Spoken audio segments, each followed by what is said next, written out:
హల్లెలూయా. అందరు కూడా రెండు చేతులు పైకెత్తచ్చు. హల్లెలూయా, హల్లెలూయా. మన ప్రభు యేసుక్రీస్తు నామానికి మహిమ కలుగును గాక. సమయమందు ప్రభును గౌరవిస్తూ, ఆయన వాక్యమును గౌరవిస్తూ మనందరూ లేచి నిలబడి ప్రభు యొక్క వాక్యమును మనము ధ్యానించుకుందాం.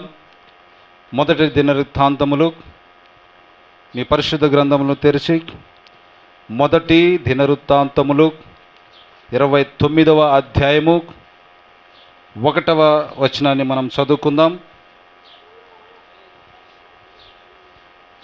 దయచేసి చదవండి.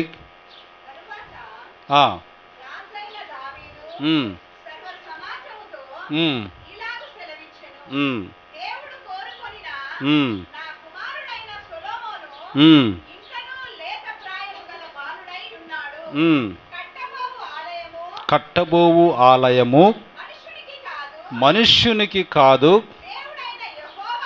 దేవుడైన యెహోవాకే. కనుక ఈ పని బహు గొప్పది. అలాగనే మొదటి కొరింథీయులకు రాసిన పత్రిక 3వ అధ్యాయము 17 ఒకరు అట్నే పెట్టుకోండి. మొదటి దినవృత్తాంతములు ఒకరు అలాగనే పెట్టుకోండి. ఇంకొకరు మొదటి కొరింథీయులకు రాసిన పత్రిక 3వ అధ్యాయము 17వ వచనాన్ని చదవండి.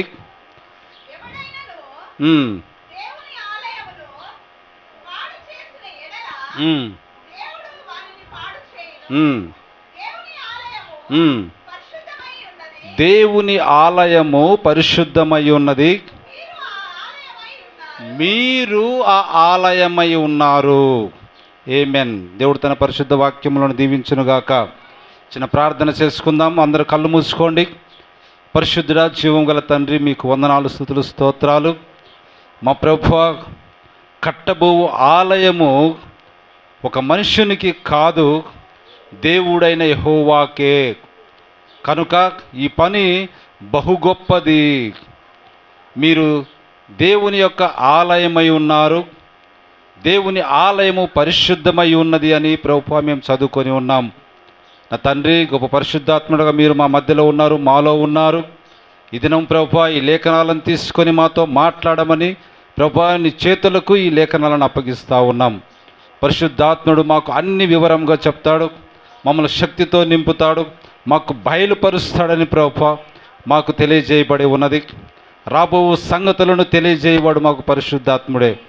తండ్రి, ఈ సమయమందు ప్రభువా నీ ఆత్మ ప్రత్యక్షత కొరకును, నీ ఆత్మ బయలుపాటు కొరకును, లేఖనము యొక్క వెలుగు కొరకును మేము ఎదురు చూస్తూ ఉన్నాం.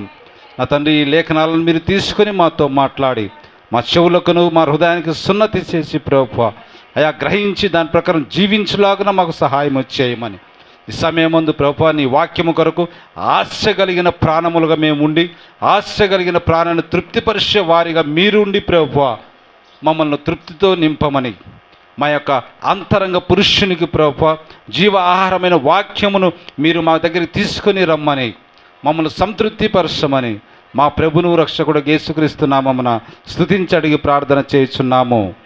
ఆమెన్.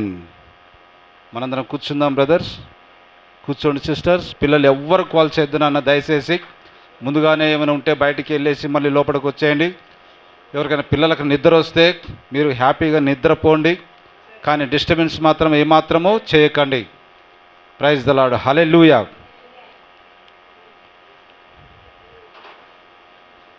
కుర్చీలలో కూర్చున్నారా? Very good. హల్లెలూయా. గొప్ప సమయంలోనికి మనం వచ్చి ఉన్నాము. జాగ్రత్తగా పాఠము విన్నట్లయితే, ఈ యొక్క లేఖనాలను మనం శ్రద్ధగా ఆలకించినట్లయితే ప్రభు మనతో ఏం మాట్లాడుచున్నాడో, వాక్యం అసలు ఏం చెప్తా ఉన్నదో మనకు తెలుస్తూ ఉంది. హల్లెలూయా. ఈ దినము ఈ యొక్క లేఖనాలను బట్టి, రెండు లేఖనాలను బట్టి ఈ దినము మన పాఠ్యాంశముగా సజీవుడైన దేవుని యొక్క ఆలయము అని మనము పేరు పెడతా ఉన్నాం. హల్లెలూయా. దేవుని మహిమ కలుగును గాక. దేవుని యొక్క ఆలయము అంటే ఏంటి? దేవుని యొక్క ఆలయము అంటే ఏమిటో ఈ దినాన్ని మనం నేర్చుకుందాం. దేవుని మహిమ కలుగును గాక. చూడండి, మొదటి దినవృత్తాంతములలో మనం ఏమని నేర్చుకున్నామంటే, కట్టబోవు ఆలయము మనుష్యునికి కాదు, దేవుడైన యెహోవాకే. కనుక ఈ పని బహు గొప్పది. ఏ పని బహు గొప్పది? యెహోవాకు ఆలయము కట్టుట అన్నది బహు గొప్పది. ఎందుకు బహు గొప్పది అంటే, అది మనుష్యునికి కట్టేది కాదు, దేవుడైన యెహోవాకు కట్టే మందిరము అది. కాబట్టి ఆ పని ఎటువంటిదంట?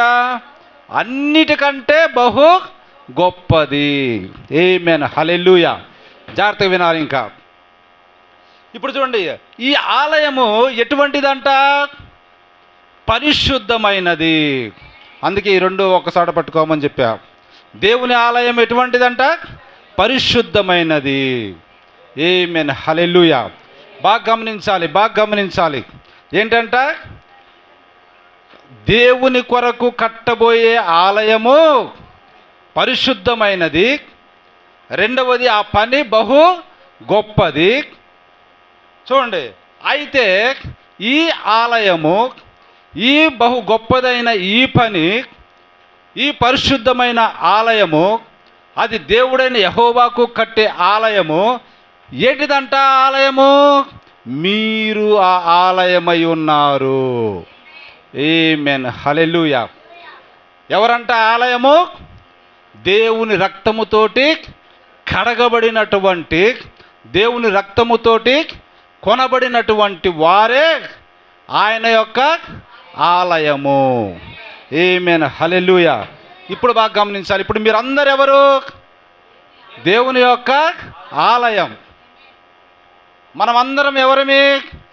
దేవుని యొక్క ఆలయం. దేవుని యొక్క ఆలయము అనగానే మనం ఏమని గుర్తు చేసుకోవాలి?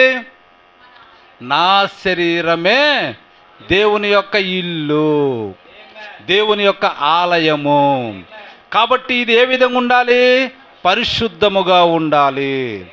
ఎందుకు? దేవుడైన యెహోవా నివసించే స్థలము. హల్లెలూయా. కాబట్టి ఈ పని బహు గొప్పది. కాబట్టి రక్షణ అన్నది బహు గొప్పది. ఆమేన్, హల్లెలూయా. దేవుని మహిమ కలుగును గాక. కాబట్టి ఆ ఆలయం గురించి మనం ఈ దినం మాట్లాడుకుంటా ఉన్నాం. ఆలయము ఎవరంట? మీరు ఆ ఆలయమై ఉన్నారు, లేదా మీరును పరిశుద్ధులై ఉన్నారు. ఎందుకంటే దేవుడు పరిశుద్ధతలో నివసించేవాడు, ఆయన పరిశుద్ధుడు. దేవుని మహిమ కలుగును గాక. ఇక్కడ వినాలి. ఇప్పుడు చూడండి, మన ప్రవక్త అయినటువంటి బ్రనహాం గారు ఆత్మ ద్వారా నడిపించబడుట అనే వర్తమానంలో ఆయన 6వ పేరాలో కొన్ని మాటలు మనకు చెప్తా ఉన్నాడు. ఇప్పుడు మనం గుర్తించగలం, ఆత్మలు ఉన్నాయని ప్రతి ఒక్కరికి తెలుసునా తెలియదా? ఆత్మలు ఉన్నాయా లేదా? ఆత్మలు అంటే దెయ్యపాత్మ ఉన్నది, దేవుని ఆత్మలు ఉన్నాయి. దేవుడు ఎవరు? ఆత్మ.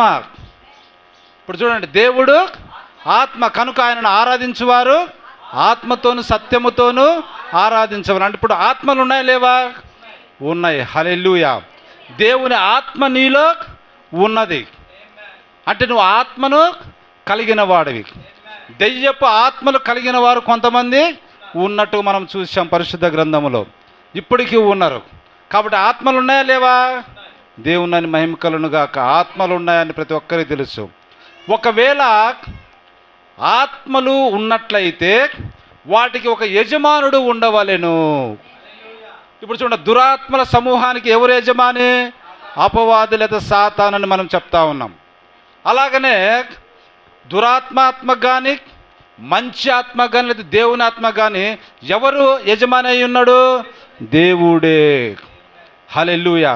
అన్ని ఆత్మలకు కాపరి లేకపోతే ఆ యొక్క అధికారి లేదా యజమానుడు అనేవారు ఎవరు? దేవుడే ఉన్నాడు. ఆమేన్, హల్లెలూయా. కాబట్టే పాపము చేసిన ఆత్మలను ఆయన బంధించటానికి అధికారముగా ఒక యజమానుడిగా ఆయన ఉండగలిగాడు. హల్లెలూయా. దేవుని మహిమ కలుగును గాక. ఇప్పుడు చూడండి, ఎందుకంటే మానవుల స్వభావము లేదా పాపుల స్వభావము నుండి ఒక క్రైస్తవునిగా మార్చేది ఏంటిదంట? ఆత్మ. దేవుని యొక్క ఆత్మ ఉన్నప్పుడే పాపుల స్వభావం నుండి ఒక క్రైస్తవునిగా మనము మారుతూ ఉన్నాం. హల్లెలూయా. కాబట్టి ఎక్కడో ఒక చోట ఆ ఆత్మలకు బాధ్యత గల యజమానుడు లేకపోతే అధిపతి ఉండవలసి ఉన్నది. ఆ యజమానుడు ఎవరో కాదు, ఆయనే దేవుడు. ఆమేన్. హల్లెలూయా. ఎవరంట ఆత్మలకు యజమాని? ఆత్మలకు అధిపతి ఎవరంట? దేవుడే. చూడండి, అటువంటి దేవుడు ఆయన తన కుమారుణ్ణి పాపభరితమైన శరీర రూపంలో భూమిపైకి పంపెను. మరియు మనము దేవుని కుమారులము కుమార్తెలుగా ఉండి ఆయనతో నడుచున్నట్లుగా ఆయన మరణించి మనల్ని విమోచించి మనల్ని తిరిగి దేవుని యొద్దకు తీసుకొని వచ్చెను. ఆమేన్. హల్లెలూయా. చూడండి, దేవుడు ఏం చేశాడంటే తన కుమారుడైన యేసుక్రీస్తును పాపభరితమైన శరీరాకారముతో భూమిపైకి పంపి మనము దేవునికి కుమార్తెలము కుమారులుగా ఉండుటకు ఆయనను మరణింపజేసి మనల్ని విమోచించి మనల్ని తిరిగి ఎక్కడ తీసుకొచ్చాడు? దేవుని యొద్దకు చేర్చాడు. హల్లెలూయా. దేవుని మహిమ కలుగును గాక. ఆదాము ఏదైతే ఆ ఏదెను వద్ద పోగొట్టుకున్నాడో ఆ తప్పిపోయిన బంధమును క్రీస్తు తిరిగి యథాస్థానమునకు తీసుకొని వచ్చెను. ఆమేన్. హల్లెలూయా. చూడండి, దేవునితో సహవాసం చేయటనే బంధము ఏదెనులో ఆదాము కోల్పోయాడు. కానీ రెండవ ఆదామైనటువంటి క్రీస్తు దానిని తిరిగి యథాస్థానములోనికి తీసుకొని వచ్చెను. హల్లెలూయా. హల్లెలూయా. ఇక్కడ వినాలి, చూడండి. హల్లెలూయా. దేవుని మహిమ కలుగును గాక. కాబట్టి ఇప్పుడు చూడండి, మందిరము కట్టబడుట. ఆ మందిరం ఎవరు? మీరే. బాగా గుర్తుపెట్టుకోండి. ఇప్పుడు మొదటి దినవృత్తాంతములు 29:19 వచనం చదవండి.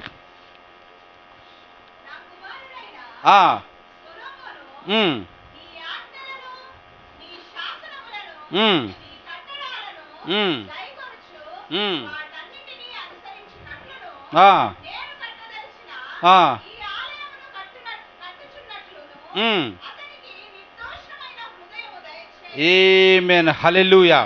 ఇప్పుడు బాగా గమనించండి, నేను కట్టదలిచిన ఈ ఆలయమును కట్టించినట్లును దావీదు పలుకుతా ఉన్నాడు. ఎవరు దేవునికి ఆలయం కట్టదామనుకున్నాడు? దావీదు, రాజైనటువంటి దావీదు అనుకున్నాడు. ఇక్కడ వినాలి, అటు తిరగొద్దు నాన్న. చూడండి, దేవునికి ఎవరు నివాస స్థలము కట్టాలనుకున్నారు? ఆలయం ఎవరు కట్టాలనుకున్నారు? మొదటిగా దావీదు అనుకున్నాడు. కాబట్టి దావీదు మాట్లాడుతూ ఉండు, నేను కట్టదలసిన ఈ ఆలయమును కట్టించినట్లును అతనికి, అంటే నా కుమారుడైన సొలొమోనుకు నిర్దోషమైన హృదయము దయచేయుము. ఆమేన్. హల్లెలూయా. ఇప్పుడు మీరు ఆ ఆలయమై ఉన్నారని మనం చూసాం. దేవుడు నివసించు స్థలమై ఉన్నదని మనం చూసాం. అది ఎలా ఉండాలని చూసాము? పరిశుద్ధముగా ఉండాలని మనం చూసాం. కాబట్టి పరిశుద్ధముగా ఉంచుట బహు గొప్ప పని అని మనము చూసాం. హల్లెలూయా. దేవుని మహిమ కలుగును గాక. కాబట్టి ఈ ఆలయము మనం కట్టబడాలంటే మన దేహము, శరీర, ప్రాణాత్మలు దేవుని ఆలయముగా కట్టబడాలి అంటే మనకు ఏ విధంగా ఉండాలంట? ఆలయం కట్టుకోవాలంటే ఏ విధంగా ఉండాలి? అతనికి నిర్దోషమైన హృదయము దయచేయుము. ఆమేన్. హల్లెలూయా. ఏముండాలంట? హృదయము, నిర్దోషమైన హృదయం ఉండాలి. అప్పుడు నువ్వు దేవునికి ఒక ఆలయముగా కట్టబడతా ఉన్నావు. సొలొమోనే కట్టడము కాదు, దావీదు కట్టాలని భావించటము కాదు. అది రాళ్ళతోటి కట్టబడినటువంటి ఆలయం. అది రాళ్ళతోటి కట్టబడినటువంటి ఆలయం. కానీ ఇది ఎప్పుడు అన్నదంట? ఇది ఎటువంటి ఆలయము? సజీవమైన రాళ్లతో కట్టబడుచున్న ఆలయము. ఆమేన్. హల్లెలూయా. ఈ రాళ్ళు ఎటువంటి రాళ్ళు అంట? యేసుక్రీస్తు ఒక సజీవమైన రాయి, మనము కూడా రాళ్ళమే. ఎటువంటి రాళ్ళము? సజీవమైన రాళ్ళతోటి కట్టబడుతున్నటువంటి ఆలయం. కనుక మన హృదయం ఎట్లుండాలంట? నిర్దోషమైనది. కాబట్టి ప్రభువా, నీకు ఆలయముగా నా శరీర ప్రాణాత్మలు ఉండాలంటే నేను ఏ విధంగా ఉండాలి? పరిశుద్ధమైనదిగా ఉండాలి. అది బహు గొప్ప పని, నువ్వు నివసించే స్థలం కాబట్టి నా హృదయము నిర్దోషమైనదిగా దయచేయుము అని మనం ప్రార్థన చేయాలి. ఆమేన్. హల్లెలూయా. దేవుని మహిమ కలుగును గాక. హల్లెలూయా. ఇంకా చూడండి ఎజ్రా 4వ అధ్యాయం. ఎజ్రా 4వ అధ్యాయము 1వ వచనం.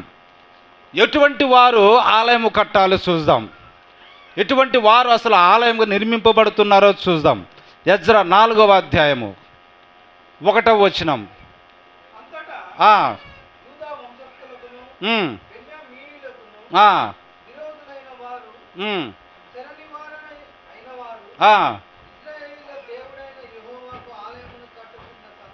చాలయా. హల్లెలూయా. ఎవరంట ఇశ్రాయేలీల దేవుడైన యెహోవాకు ఆలయము కట్టుచున్నది? శర నివారణైన వారు. ఈ మాట బాగా గమనించాలి. ఎవరంట కట్టేది? ఇశ్రాయేలీలు. అంతకుముందు ఎక్కడికి వెళ్ళిపోయారు? చెరలోనికి వెళ్ళిపోయారు.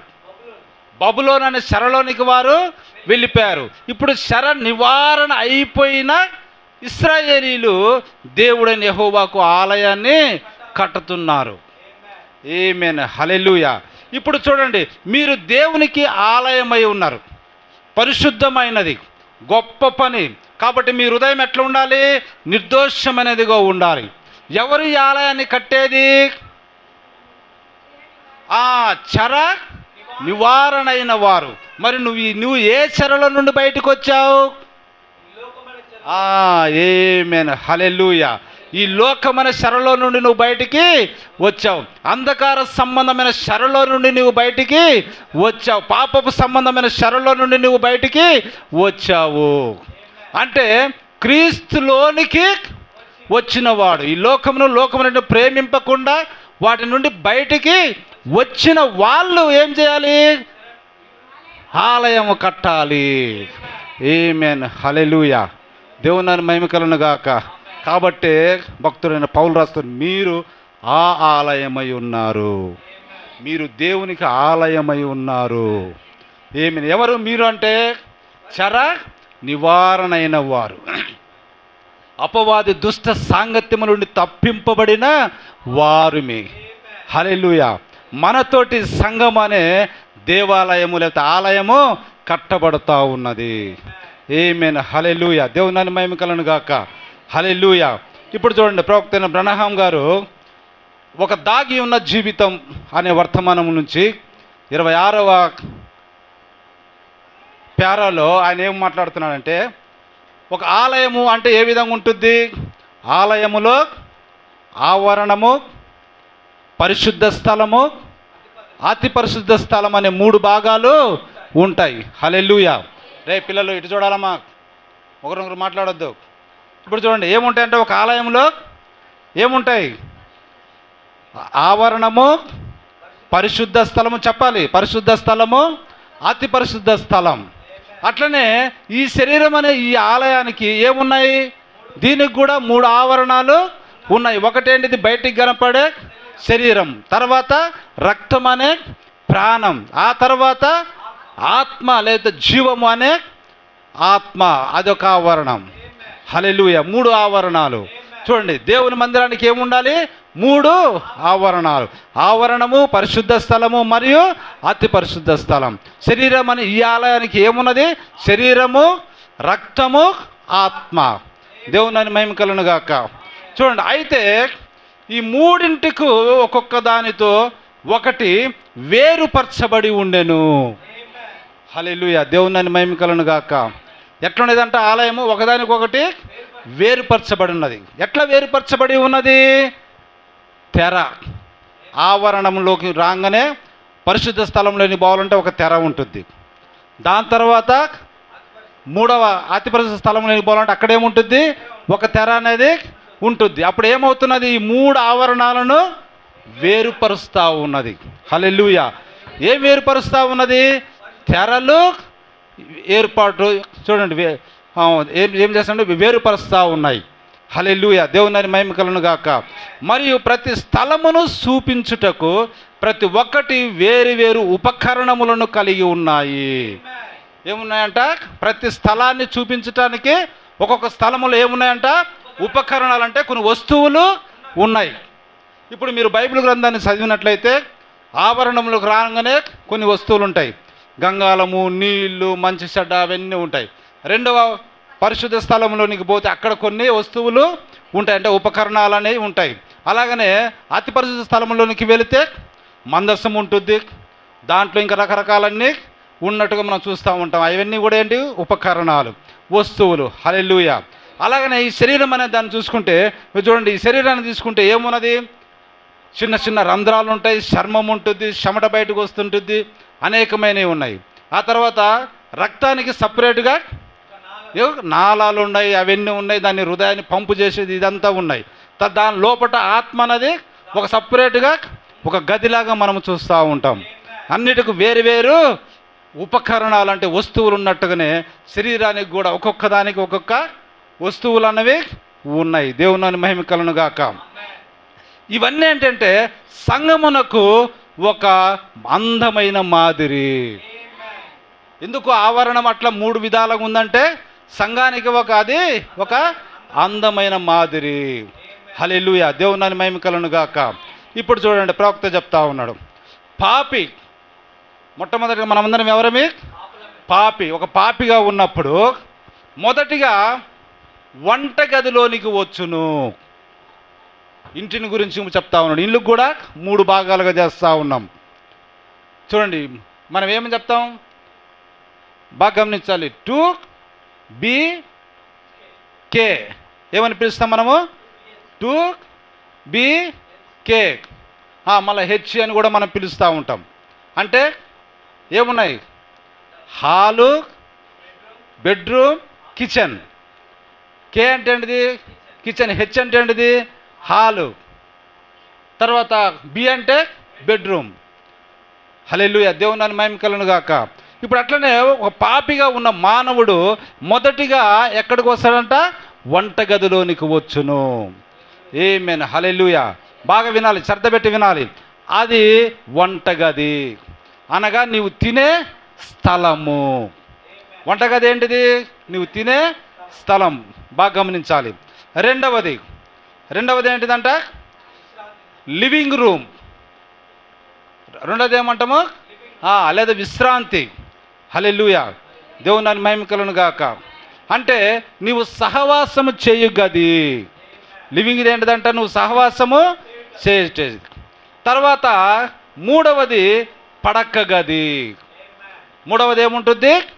పడక గది. అంటే నువ్వు విశ్రాంతి తీసుకుని, నువ్వు పడక గదిలోనికి వెళ్తే ఏం చేస్తావు? విశ్రాంతి తీసుకునేది. లివింగ్ రూమ్ అంటే ఏంటిది? పిల్లలు, భార్య, వారందరితో, లేదా బంధువులతో, స్నేహితులతో నువ్వేం చేస్తావు? సహవాసము చేస్తావు. వంటగదిలోనికి నువ్వు పోతే ఏం చేస్తావు? అక్కడ నీకు వంట లేదా ఆహారం అనేది నువ్వు తింటావు. దేవుని మహిమ కలుగును గాక. చూడండి, ప్రవక్త చెప్తున్నాడు, మొదటిగా పాపి లోనికి వచ్చును. ఎక్కడికి వస్తాడంట? ఒక మనిషి వంటగదిలోనికి వెళ్ళి భోజనం చేసి ఎక్కడికి వచ్చి సహవాసం చేస్తాడు? లివింగ్ రూమ్, లేకపోతే విశ్రాంతి తీసుకునే స్థలం, లేకపోతే హాల్లోకి వచ్చి సహవాసం చేస్తాడు. ఆ తర్వాత విశ్రాంతి తీసుకోవడానికి ఎక్కడికి వెళ్తాడు? మాట్లాడదు. ఎక్కడికి పోతాడు? తర్వాత ఎక్కడికి పోతాడు? పడక గదిలోనికి విశ్రాంతికి తీసుకొని వెళ్తాడు. హల్లెలూయా. అట్లనే ఒక పాపి కూడా లోపలికి వచ్చును మొదటిగా. బాగా వినాలి, ఎక్కడికి వస్తాడంట? లోపలికి, అంటే ఆవరణంలోనికి వచ్చును. ఏమని చెప్పాము మనము? ఆవరణము, పరిశుద్ధ స్థలము, అతి పరిశుద్ధ స్థలం. తర్వాత రూమ్కి ఏమని చెప్పాము? వంటగది, లివింగ్ రూము, ఇంకా బెడ్రూమ్. చూడండి, అలాగనే పాపి మొదటిగా ఎక్కడికి వస్తాడు? ఆవరణంలోనికి వస్తాడు. వచ్చినప్పుడు అతను ఏం చేస్తాడు? వినుట వలన విశ్వాసము కలుగును. ఆమేన్, దేవుని నామమునకు మహిమ కలుగును గాక. దేవుని యొక్క వాక్యం వినుట. అతడు వచ్చి వాక్యమును తినును. మొదటగా వచ్చిన వాడు ఒక పాపి ఏం చేస్తాడు? ఆవరణంలోనికి వస్తాడు. వచ్చి ఏం చేస్తాడు? దేవుని వాక్యాన్ని వింటాడు. అంటే దేవుని వాక్యాన్ని తింటాడు. వంటగదిలోనికి వచ్చాడు, మొదటి ఆవరణంలోనికి వచ్చాడు. హల్లెలూయా. అప్పుడు రెండవదిగా అతడు విశ్వాసములోనికి బాప్తిస్మం పొందును. రెండవదిగా ఏం జరుగుతుంది? వింటాడు. వినుట వలన అతనికి ఏమొస్తుంది? విశ్వాసం వస్తుంది. విశ్వాసం వచ్చినప్పుడు అతను ఏం చేస్తాడు? బాప్తిస్మం పొందుడు మరియు క్రీస్తుని వ్యక్తిగతమైన రక్షణగా అంగీకరించును. దేవుని ఏం చేస్తాడు? వ్యక్తిగతమైన రక్షకుడిగా అంగీకరిస్తాడు. అంటే దేవునితోటి సహవాసం, లివింగ్ రూమ్. చూడండి, అతను ఏం చేస్తాడు? విశ్రాంతి, సహవాసంలో ఉంటాడు. రెండవదిగా. తర్వాత మూడవదిగా, అప్పుడు అది దేవునితో సహవాసం చేయుటకు లోపలికి తీసుకొని వచ్చును. ఏం చేస్తా ఉందంట? మూడవదిగా లోపలికి తీసుకుంటుంది. లోపలికంటే పడక గదిలోనికి, విశ్రాంతిలోనికి. అప్పుడు అతడు పడక గదిలోనికి కదులుచూ వెళ్ళాను. ఆమేన్, హల్లెలూయా. చూడండి, అప్పుడు ఎలా ఉంటుందంట? దేవునితో ఇంకా నిశ్శబ్దము. పడక గదిలోనికి వెళ్తే ఏమవుతుంది? బయట కార్యములన్నీ మర్చిపోతాం. ఎందుకు? మనం నిద్రిస్తాం. నిద్రిస్తున్నప్పుడు ఏముంటుంది? అసలు మొత్తం లోక సంగతులన్నీ కూడా మనం మర్చిపోయే నిద్రించేది. హల్లెలూయా. చూడండి, అంటే మూడవ ఆవరణలోనికి మనం పోయినప్పుడు లోకం యొక్క కార్యములన్నీ మూతబడిపోవును. ఆమేన్, హల్లెలూయా. మరియు అతడు ఒంటరిగా దేవునితో నిశ్శబ్దములో ఉన్నాడు. అంటే దేవునితో మూడవ గదిలో ఏం చేస్తాడు? విశ్రాంతి గదిలో, చూడండి, పడక గదిలో అతను ఉంటాడు. హల్లెలూయా. దేవుని మహిమ కలుగును గాక. కాబట్టి సహోదరులారా, ఆ స్థలములోనే ఈరోజు ఈ పెంతుకొస్తే యొక్క కదలిక ఉండవలసి ఉన్నది. ఏ స్థలములో మనం ఉండాలి? మూడవ గదిలో, పడక గదిలో మనము ఉండాలి. లోక కార్యములన్నీ కూడా బయటికి మనము తీసివేసి దేవుని యొక్క సన్నిధిలో విశ్రాంతి మనము పొందుకోవాలి. ఆమేన్, హల్లెలూయా. కాబట్టి దేవుడు పిలుస్తూ ఉండు. ఏంటిది? పాప చూడండి, ప్రయాసపడి భారం మోయుచున్న సమస్త జనులారా నా యొద్దకు రండి, అప్పుడు మీకు విశ్రాంతి కలగజేతును. ఆమేన్, హల్లెలూయా. కాబట్టి మానవుడు ఒక పాపిగా ఎక్కడికి వెళ్ళాలి? మనము ఆవరణలు తిని దేవునితో రెండవ రూమ్లో సహవాసం చేసి మూడవ గదిలో ఉన్నటువంటి అతి పరిశుద్ధ స్థలంలోనికి మనం వెళ్ళి ఏం చేయాలంట? దేవునితో విశ్రాంతి మనము పొందుకోవాలి. అంటే లోక కార్యములన్నిటిని కూడా మనం మనలో నుండి తీసివేయాలి. ఆమేన్, హల్లెలూయా. దేవుని మహిమ కలుగును గాక. హల్లెలూయా. మనం దేవునితో ఆ నిశ్చలమైన నిశ్శబ్దంలో ఒంటరిగా ఉండవలసి ఉండెను. హల్లెలూయా. అలాగూ మనం ఉండవలసి ఉన్నది. అంతేకాని నేను గొప్పవాడిని, నేను తెల్లవాడిని, నేను నల్లవాడిని, లేదా నేను అది ఇది అని చెప్పుకోవటం వలన, ఇటు పిచ్చి కూతలు కూయటం వలన ఏ ప్రయోజనము లేదు. హల్లెలూయా. దేవుని మహిమ కలుగును గాక. ఇప్పుడు ఆ మొదటి కార్యం ఏదనగా, ఇప్పుడు చూడండి, ఆ ఆవరణములు తీర్పు నిరూపణకు సూచించుచున్నవి. ఏం చేస్తున్నాయంట? ఒక్కొక్క ఆవరణము ఏం చేస్తుందంట? తీర్పులు తీసుకొని వస్తూ ఉంటాయంట. ఇప్పుడు చూడండి, వెలుపల అక్కడికి వచ్చువారు ఇశ్రాయేలీలుగా ఉన్నారు. ఎవరు? దేవుని యొక్క ఆలయము లోపలికి ఆ ఆవరణము అనే ప్రాంతానికి వెళ్ళేది ఇశ్రాయేలీయులే. హల్లెలూయా. బాగా వినాలి. అనగా సున్నతి చేయబడిన వారు మాత్రమే. ఎవరు దేవుని ఆలయంలోకి వెళ్ళడానికి అధికారం ఉన్నది? అలాగనే ఈ యొక్క మందిరం అనే ఆలయంలోనికి ఎవరు వస్తారు? చూడండి, దేవుని సహవాసం చేయడానికి ఎవరు వస్తారు? చూడండి, మారు మనసు పొందుకున్నవారు. చూడండి, బాప్తిసం పొందుకున్నవారు ఆలయములో కార్యములు చేయడానికి అధికారం వారికి ఉంటుంది. హల్లెలూయా. దేవుని మహిమ కలుగును గాక. అంటే వెలుపల అక్కడికి వచ్చేవారు ఇశ్రాయేలీలుగా ఉన్నారు. అనగా సున్నతి చేయబడిన వారు. సున్నతి చేయబడిన ఇశ్రాయేలీలు కాక మరొకరు ఆ ఆవరణానికి రాకూడదు. అంటే ఏంటిది? సున్నతి లేని వారు ఆ ఆవరణలోనికి రావడానికి వీలు లేదు. హల్లెలూయా. దేవుని మహిమ కలుగును గాక. ఇప్పుడు చూడండి, బాగా గుర్తుపెట్టుకోండి. పౌలు భక్తుడు ఆలయంలోనికి కొంతమంది మనుషులను తీసుకొని వెళ్ళాడు. అప్పుడు వారు ఏమనుకున్నారు? ఇశ్రాయేల్ ప్రజలు సున్నతి లేని అన్యజనుల ఆలయంలో తీసుకొని వచ్చారు ఈయన అని చెప్పేసి ఆయన మీద ఏం చేయబోయారు? నేరము మోపాలనుకున్నారు. అంటే అన్యున్య దేవుని ఆలయంలోనికి రావడానికి వీలు లేదు. హల్లెలూయా. అంటే దాని అర్థం ఏంటి? సున్నతి చేయబడకుండా దేవుని మందిరంలోనికి మనం ప్రవేశించలేము. హల్లెలూయా. పెళ్లి విందులోనికి పెళ్లి వస్త్రము అనేది లేకుండా మనం లోపలికి ప్రవేశింపలేము. అట్లనే దేవుని ఆలయంలోనికి వెళ్ళేది ఎవరంటే సున్నతి లేదా బాప్తిసం పొందుకున్నవారు. హల్లెలూయా. దేవుని మహిమ కలుగును గాక. హల్లెలూయా. ఎందుకంటే అది ఏ స్థలమైనదంట? పరిశుద్ధ స్థలమై ఉన్నది. అలాగే సంఘములో క్రొత్తగా జన్మించిన స్త్రీ పురుషులు వారు దేవుని అంగీకరించిన వారై వారు ఆ ఆవరణంలో ఉండవలసి ఉన్నది. ఆమేన్. హల్లెలూయా. ఈ ఆవరణంలో ఉన్నదంతా ఎవరయ్యా? చూడండి, దేవునితో క్రొత్తగా జన్మించిన వారు. హల్లెలూయా. దేవుని మహిమ కలుగును గాక. హల్లెలూయా. హల్లెలూయా. రే పిల్లలు గోల్ చేద్దానన్న, ఇంకొంచెం ఓపిక పట్టుకుని, మన సమయం చాలా ఉన్నది. 2వ సమూయేలు 22:7 వచనాన్ని మనం చదువుకుందాం. దేవుని ఆలయంలోనికి నువ్వు వచ్చి విశ్రాంతి పొందుతున్నప్పుడు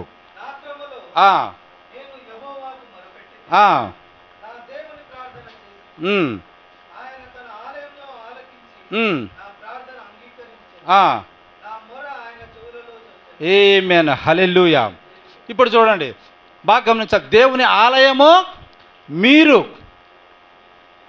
ఆలయము మీరు అంటే దేవుడు ఎక్కడున్నాడు?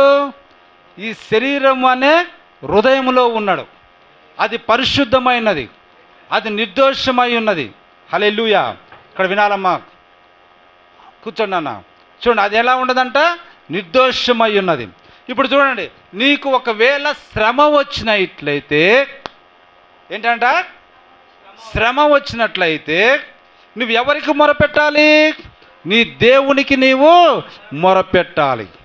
అప్పుడు నా దేవునికి ప్రార్థన చేసి తిని ఆయన తన ఆలయములో ఆలకించి నా ప్రార్థన అంగీకరించెను.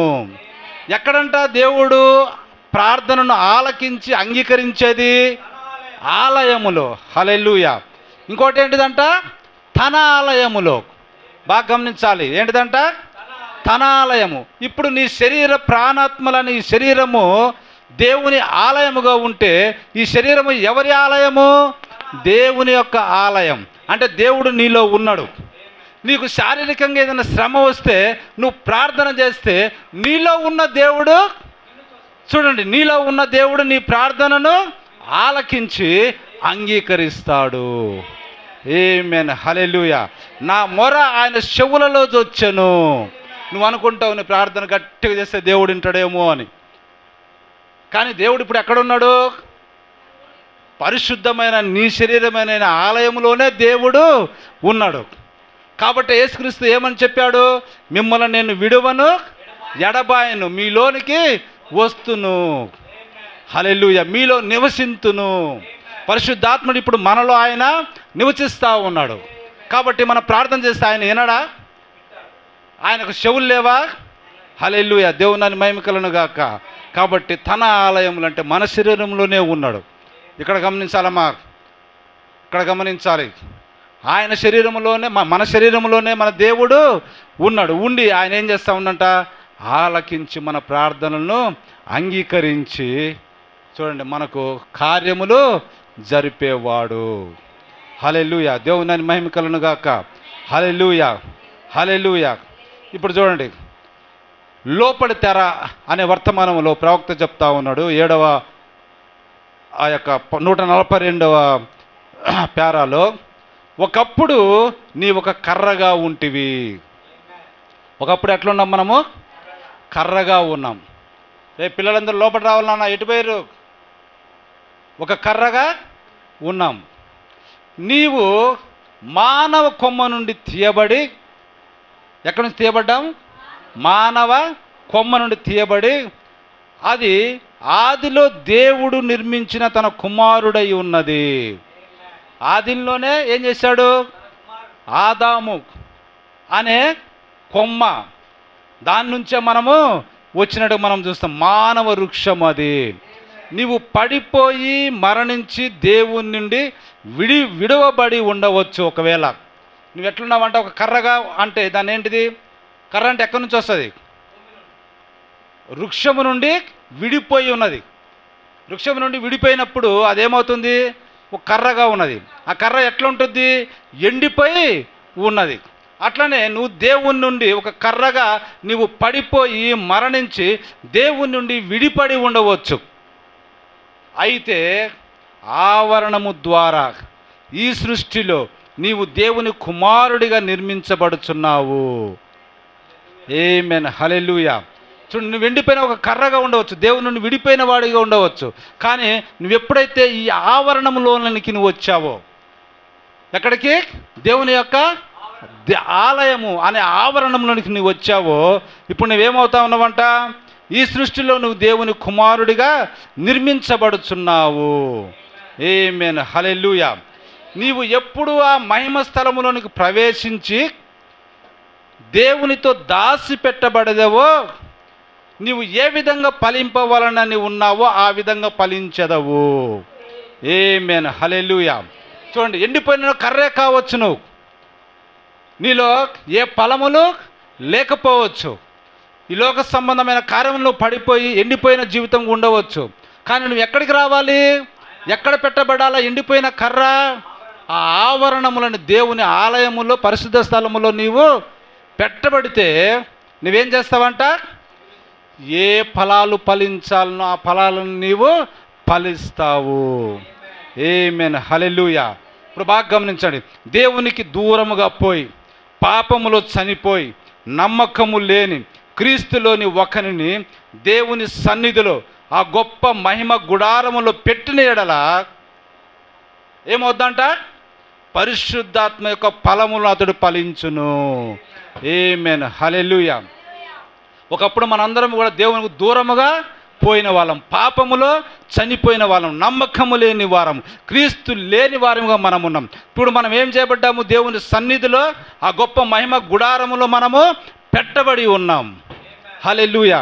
కాబట్టి ఎండిపోయిన లాంటి కర్ర లాంటి మన జీవితము ఇప్పుడు ఏమైంది? పరిశుద్ధాత్మ యొక్క ఫలములను మనము ఫలిస్తూ ఉన్నాము. ఆమేన్, హల్లెలూయా. అదే ప్రేమ, సంతోషం, సమాధానము, దీర్ఘశాంతము మొదలగునటువంటి 9 ఆత్మ ఫలాలు. దేవుని మహిమ కలుగును గాక. హల్లెలూయా, హల్లెలూయా, హల్లెలూయా. ఇంకా గమనించండి, ఆ సచ్చిన కర్ర చిగురించింది. ఏంటిదంట? ఏంటిదా సచ్చిన కర్ర? అహరోను కర్ర. హల్లెలూయా. చూడండి, అది ఏమైంది? చివరికి చిగురించింది. ఇప్పుడు బాగా గమనించాలమ్మా, పిల్లలతో ఆటలొద్దు. బాగా చూడండి, అది సచ్చిన కర్ర, ఎండిపోయిన కర్ర, అయితే అది ఏమైంది? చిగురించింది. అది చిగురించుటకు ముందు అది సేద తీర్చుకొనవలసి ఉన్నది. హల్లెలూయా. దేవుని మహిమ కలుగును గాక. ఏమంట? ఏం చెప్పాను? సేద అంటే ఏంటిది? రెస్ట్, విశ్రాంతి తీసుకోవాలి. దేవుని మహిమ కలుగును గాక. అది అలసట తీర్చుకొనవలసి ఉన్నది. ఇప్పుడు బాగా గమనించండి, ఎప్పుడు అలసట తీర్చుకుంటుంది ఒక కర్ర, ఎప్పుడు విశ్రాంతి తీసుకుంటుంది ఒక కర్ర. చూడండి, ఆ కర్రను వాడుతున్న వ్యక్తి, అమ్మా ఇక్కడ చూడాలి, ఆ కర్రను వాడుతున్న వ్యక్తి బయటికి వెళ్ళినప్పుడు దాని అంతా ఏం చేస్తూ ఉంటాడు? ఆ కర్రతోటి పని చేస్తూ ఉంటాడు.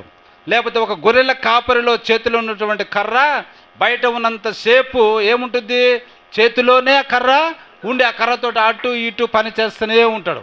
అంటే ఆ కర్రకు విశ్రాంతి లేదు. అయితే అతని ఇంటికి వచ్చి చూడండి, అతని ఇంటికి వచ్చి, అది వాడబడే కర్ర కాబట్టి దానికి ప్రత్యేకమైన స్థలం ఉంటుంది, ఏదో ఒక మూల ఉంటుంది, అక్కడ పెట్టబడినప్పుడు అప్పుడు కర్ర ఏం చేస్తున్నట్టు? విశ్రాంతి తీసుకుంటుంది. హల్లెలూయా. దేవుని మహిమ కలుగును గాక. అట్లనే అది అలసట తీర్చుకోవలసి ఉన్నది. హల్లెలూయా. ఇప్పుడు చూడండి, పాపముతో ఉన్నటువంటి మనం, ఈ లోక కార్యములతోటి మునిగిపోయినటువంటి మనం, అలసటతోటి ఉన్నటువంటి మనము ఈ లోక సంబంధమైన కార్యముల నుండి బయటికి వచ్చినప్పుడు మనం ఏం చేస్తూ ఉన్నాము? విశ్రాంతి తీసుకుంటా ఉన్నాము. జాగ్రత్తగా వినాలి, ఈ పోలికలు జాగ్రత్తగా వినాలి. హల్లెలూయా. ఇప్పుడు చూడండి, అప్పుడు అది అలసట తీర్చుకున్న తర్వాత, చూడమ్మా బాగా గమనించాలి, అది ఆ అలసట తీర్చుకున్న తర్వాత అది వాసనను తెచ్చినదై ఉన్నది. ఏమొస్తుందంట దానిలో నుండి? ఇప్పుడు వాసనను తీసుకొచ్చేదై ఉంటుందంట. హల్లెలూయా. అంటే ఈ లోక సంబంధమైన చెడు గుణాలన్నిటి నుండి విశ్రాంతి తీసుకుంటే వాటిని అయ్యా వాళ్ళ నాన్నకి ఇచ్చేసాను, వాళ్ళ నాన్నకి ఇచ్చేసే బయట తీసిపోయాను. బాగా గమనించాలమ్మా. ఇప్పుడు చూడండి, చచ్చిపోయినటువంటి మన జీవితం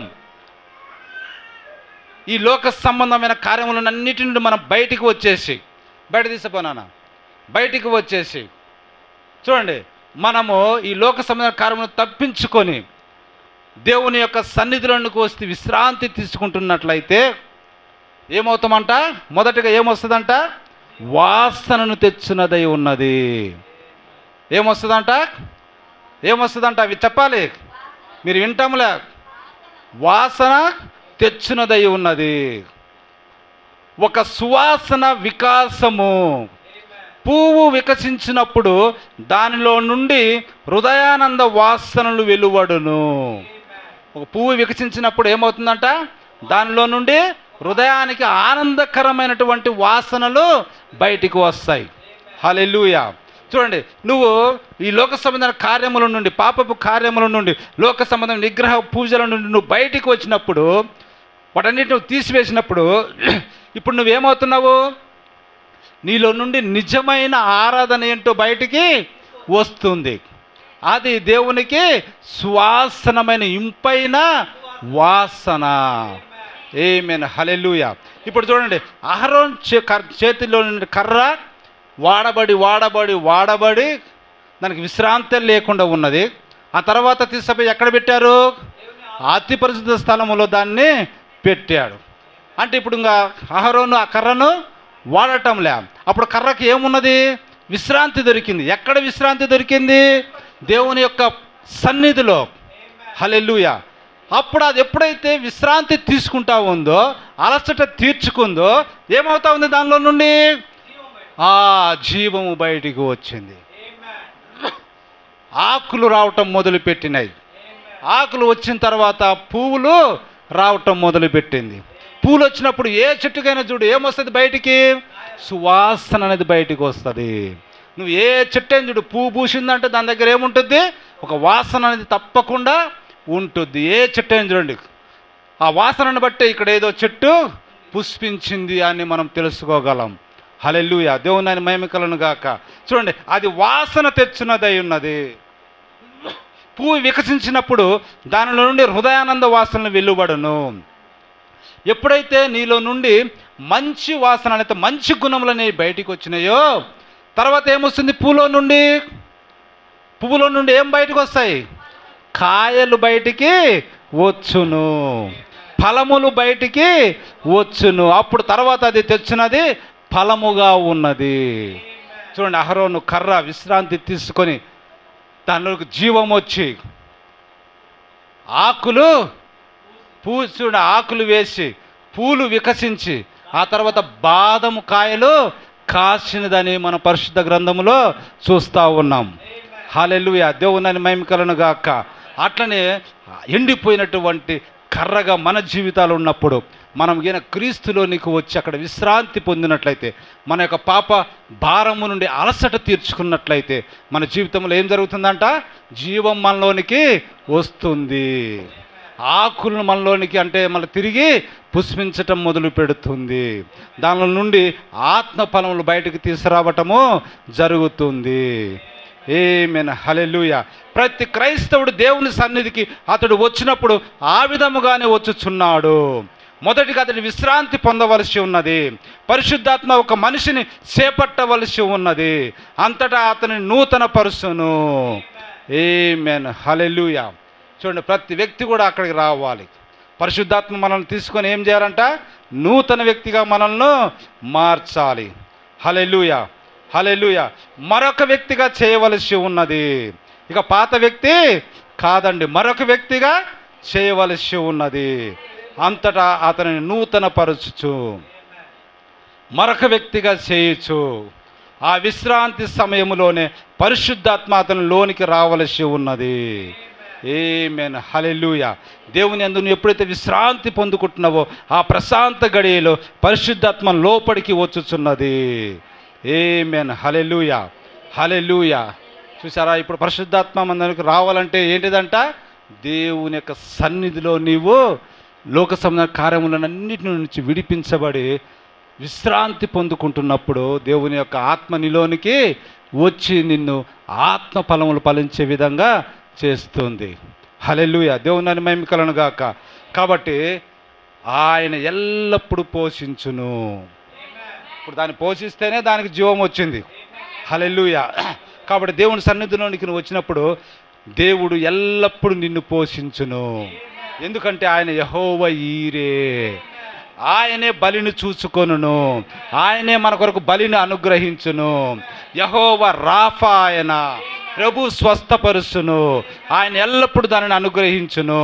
చూడండి, ఇశ్రాయేలీయుల విషయంలో ఆయన ఎలాంటి బాధ్యత కలిగి ఉన్నాడో మన విషయంలో కూడా ఆయన అదే విధంగా బాధ్యత కలిగి ఉన్నాడు. బాగా గమనించాలి.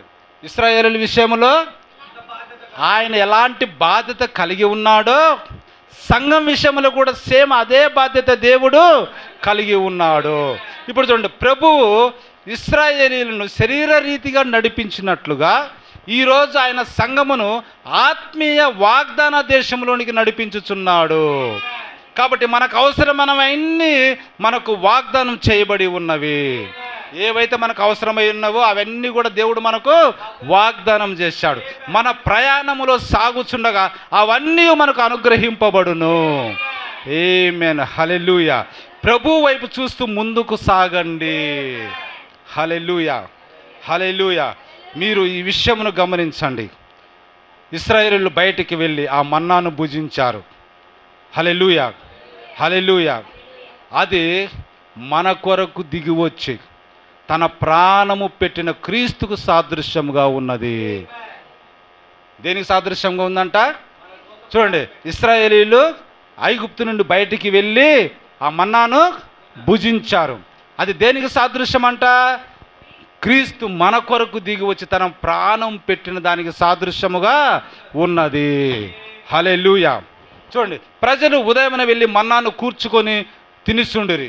నీవు ఆ మన్నాను భుజించినట్లయితే అది పాడైపోతుంది.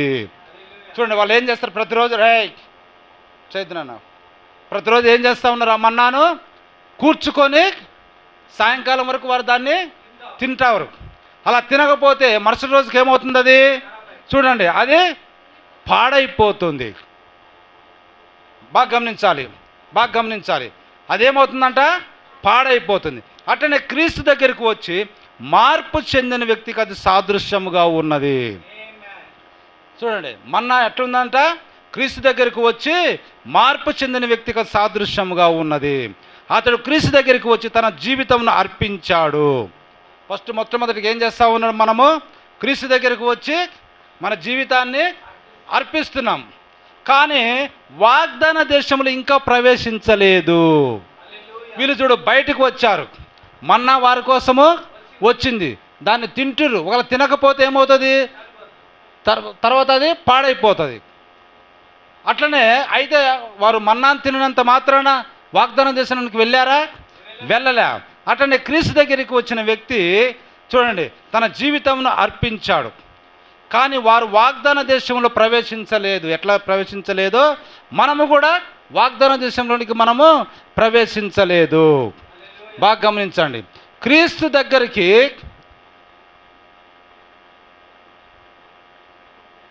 దగ్గరికి వచ్చి మార్పు చెందిన వ్యక్తిగా మనం ఉండొచ్చు. మొట్టమొదటిగా మనం ఏం చేస్తూ ఉన్నాము? క్రీస్తు దగ్గరికి వచ్చి మార్పు చెందిన వ్యక్తిగా మనం ఉండవచ్చు. కానీ ఇంకనూ పరిశుద్ధాత్మలో దాయబడలేదు. వారు ఎట్లయితే బయటకు వచ్చి మన్నాను తింటురు, కానీ వాగ్దానం దేశంలోనికి ఇంకా వెళ్ళలే. అట్లనే మనము కూడా మార్పు చెందిన వ్యక్తిగా దేవుని యొక్క ఆలయంలోనికి మనం వచ్చాం, కానీ ఇంకనూ మనం పరిశుద్ధాత్మతోటి దాయబడలేదు. ఎప్పుడు దాయబడతాము? ఏమని చెప్పాము? 3 ఉన్నాయి. మనము ఆవరణంలోకే వస్తున్నాం. దాన్ని దాటి ఎక్కడికి పోవాలి? పరిశుద్ధ స్థలంలోనికి పోవాలి. దాన్ని దాటి అతి పరిశుద్ధ స్థలంలోనికి మనం వెళ్ళాలి. అప్పుడు నీవు పరిశుద్ధాత్మతో ముద్రింపబడి ఉన్నావు.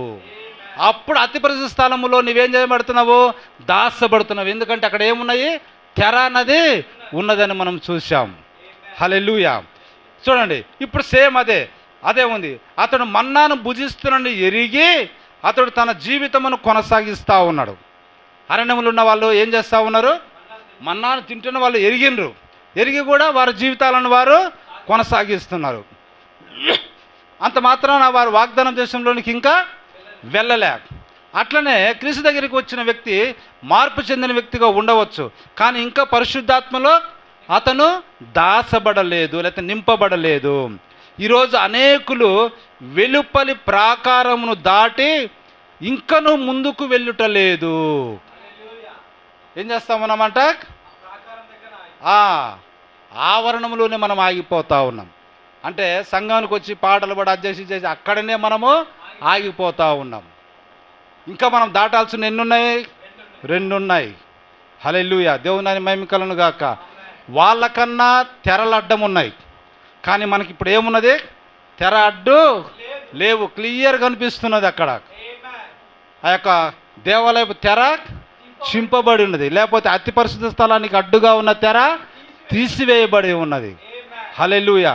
మనం ఇంకా సులువుగా దాటిపోవడానికి సులువైన మార్గం మనకు ఉన్నది. హల్లెలూయా. దేవుని మహిమ కలుగును గాక.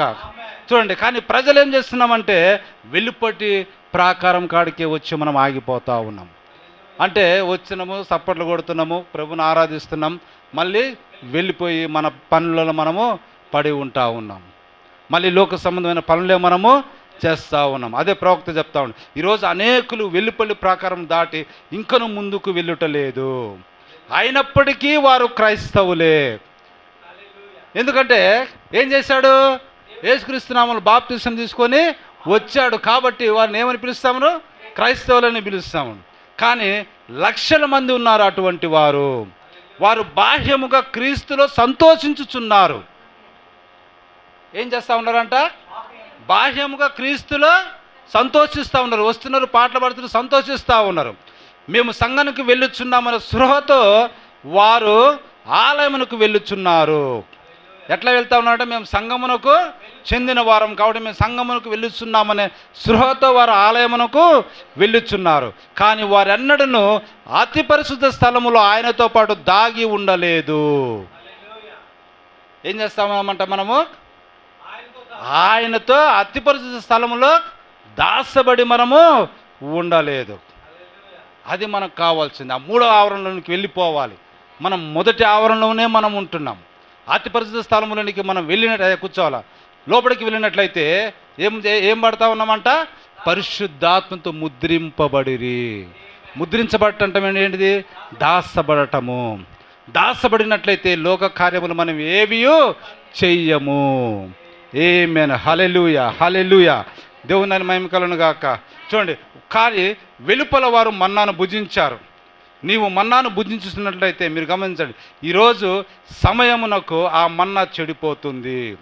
ఆ రోజు గడిచే సమయం అయిపోయిందనుకో, ఆ మన్నా ఏమవుతుంది? చెడిపోతుంది. కాబట్టి ప్రాకారములో మన్నాను భుజిస్తూ తమ సమయమును గడిపే ప్రజల విషయంలో అదే జరుగుతున్నది. ప్రాకారములనే ఉండి సండే వచ్చి సంఘములో వాక్యమును విని భోజనము చేస్తున్నారు. కానీ వారు సాయంత్రం కాగానే ఏమైపోతూ ఉంది? అది చెడిపోతూ ఉన్నది. ప్రభు అందుకే ఒక ఉదాహరణ ఇచ్చాడు మనకు. బాగా గమనించ. ప్రభు మనకు ఏమని ఉదాహరణ ఇచ్చాడు? విత్తనాలు ఎక్కడ పడ్డాయంట? విత్తనాలు చల్లుతూ ఉన్నాడంట. కొన్ని ఎక్కడ పడ్డాయంట? మట్టి లేని రాళ్ళ మీద పడ్డాయి.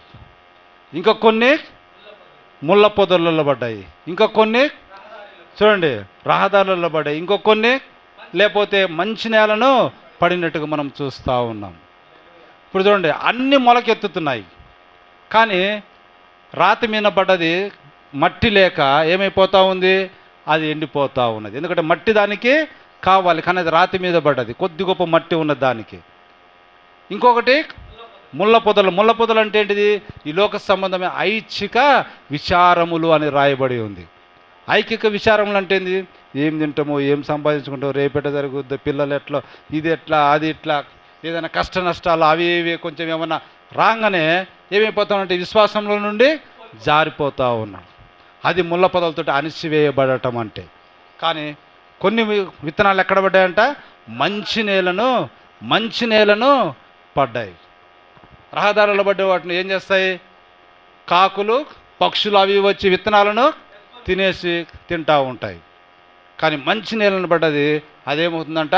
మొక్కగా ఎదిగి ఫలాలను తీసుకొని వస్తుంది. హల్లెలూయా. కాబట్టి ఈ దినాన మనము మంచి నేలను పడిన విత్తనముగా ఉండాలి. అంటే ఈ ఆలయములో ఏమున్నాయంట? 3 ఆవరణములు. వెలుపటి ఆవరణ మనం ఉండిపోవద్దు. ఎక్కడికి వెళ్ళిపోవాలి? 2వ ఆవరణం అనే పరిశుద్ధ స్థలంలోనికి వెళ్ళాలి. అక్కడి నుంచి మనం వెళ్ళి అక్కడికి వెళ్ళిపోవాలి, అతి పరిశుద్ధ స్థలంలోనికి వెళ్ళాలి. హల్లెలూయా. దాన్నే పరిశుద్ధ గ్రంథ నూతన నిబంధనలో ఏమని పిలుస్తూ ఉందంటే, మనం సంపూర్ణల మగుటకు సాగిపోయేదము. హల్లెలూయా. ఎక్కడికి సాగిపోవాలంట? విశ్వాసంలో మనం మొదటి స్థానంలోకి వచ్చాం, కానీ మనం ఎక్కడికి వెళ్ళిపోవాలి? సంపూర్ణల మగుటకు మనము సాగిపోవాలి. సంపూర్ణులయ్యేది ఎప్పుడు? దేవుని ఆత్మతోటి ముద్రింపబడినప్పుడు, అతి పరిశుద్ధ స్థలమైన దేవునితో సహవాసము చేసినప్పుడు, ఈ లోక సంబంధమైన కార్యములన్నిటి నుండి మనము ఆత్మ అనే ముసుగు మనల్ని మూసివేసినప్పుడు లేదా కప్పివేసినప్పుడు, అప్పుడు మనము సంపూర్ణులము అయినట్టు. హల్లెలూయా, హల్లెలూయా. దేవుని మహిమ కలుగును గాక. ఇంకొంచెం మనం ముందుకెళ్దాం. కాబట్టి మన్నా పరిశుద్ధాత్మకు సాదృశ్యముగా ఉన్నది. హల్లెలూయా. చూడండి, ఆ ప్రయాణములో ఆయన ఇశ్రాయేలుకు దానిని ఇచ్చినప్పుడు అది ఆ ప్రయాణం అంతటిలో ఇశ్రాయేలుకు సరిపోయింది. ఏంటంటే ఆ మన్నా ఇశ్రాయేలుకు వారికి 40 సంవత్సరముల ప్రయాణం అంతటిలో కూడా మన్నా వారికి సరిపోయింది. హల్లెలూయా, హల్లెలూయా. అది దేనికి సాదృశ్యం ఉందంటే పెంతెకోస్తుకు సాదృశ్యంగా ఉన్నది. దేవుడు తన సంఘమును వెలుపలికి పిలిచి వారికి పరిశుద్ధాత్మను ఆయన పైనుండి తన సంఘం మీదకి పరిశుద్ధాత్మను కుమ్మరించాడు. హల్లెలూయా. పెంతెకోస్తు దినాన ఏం జరిగి ఉన్నది? సంఘమును బయటికి పిలిచి పరిశుద్ధాత్మను పైనుండి వారి మీద కుమ్మరించాడు. హల్లెలూయా, హల్లెలూయా. దేవుని మహిమ కలుగును గాక. హల్లెలూయా. ఈ ప్రయాణము కొరకు దేవుడు మన్నానిచ్చినప్పుడు బాగా గమనించాలమ్మా. చూడండి, ఇశ్రాయేలీలు వారి ప్రయాణము కొరకు దేవుడు మన్నాను ఇచ్చినప్పుడు, మరియు యేసు వచ్చు వరకు ప్రతి తరములోనూ చూడండి పరిశుద్ధాత్మ అనే ఆ యొక్క మన్న మనకు సరిపోవును. ఆమేన్, హల్లెలూయా. ఈరోజు సంఘమునకు మన్న పరిశుద్ధాత్మయే. హల్లెలూయా. అది ఎప్పుడు పడింది? పెంతెకోస్తు దినాన పడి ఉన్నది. అది ఎక్కడ దాకా సరిపోతుంది? యేసు తిరిగి వచ్చేంత వరకు సరిపోతుంది. హల్లెలూయా. దేవుని మహిమ కలుగును గాక. ఇంకొంచెం ఓపిక పట్టుకోవాలి, జాగ్రత్తగా వినాలి. హల్లెలూయా, హల్లెలూయా, హల్లెలూయా. చూడండి, ఇశ్రాయేలీలు తమ ప్రయాణములో ఆ జలములను దాటి ఆవలి తీరమునకు వచ్చినప్పుడు పరిశుద్ధాత్మ మన్నాను కురిపించి వారిని శారీరకముగా పోషించెను. అది శారీరక జీవమును కాపాడినది. వారికి అంతేనా? శారీరకంగా వారిని ఆ మన్నా కాపాడింది. అదేవిధంగా ఒక వ్యక్తి తన స్వనీతి విషయములో మరణించి వాగ్దాన దేశము కొరకు ప్రయాణం ప్రారంభించినప్పుడు దేవుడు ఈరోజు తన పరిశుద్ధాత్మను కుమ్మరించును. ఆమేన్, హల్లెలూయా. మనము కూడా ఎక్కడికి వాగ్దానం ప్రయాణం చేస్తూ ఉన్నాము? మనకిచ్చినటువంటి వాగ్దాన దేశం కొరకు మనము ప్రయాణము ప్రారంభించాం. ఈ ప్రయాణం అంతటిలో మనకు ఏ ఆహారం కావాలి?